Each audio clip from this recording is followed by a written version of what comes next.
আসসালামু আলাইকুম। একটা সংবাদ নিয়ে আপনাদের সামনে আমি হাজির হয়েছি।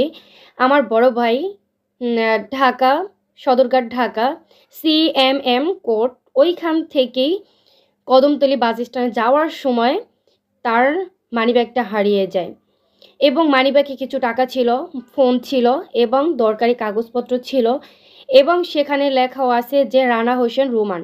স্ক্রিনে আপনাদের একটা দিয়ে দিব যে রনি আহমেদ এবং রানা হোসেন রুমান। ওইখানে আপনার মেসেঞ্জারে যোগাযোগ করবেন যদি কোনো ব্যক্তি পেয়ে থাকেন।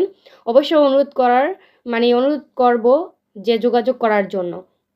সেখানে মেসেঞ্জারে যোগাযোগ করবেন এবং আমার এখানে ভিডিও ইনবক্সে আপনারা যোগাযোগ করবেন। স্ক্রিনে আপনারা দিয়ে দেব। যদি কোনো ব্যক্তি বলে যে এটা আমরা পেয়েছি এবং আপনারা কিছু টাকা দেন, কিন্তু কোনো ব্যক্তি কোনো টাকা দিবেন না। মানিব্যাগটি হারিয়ে গেছে 13 তারিখ 12 মাস 2024, আজকে শুক্রবার হারিয়ে গিয়েছে এবং এইটা ভিডিওটি সবাই একটু শেয়ার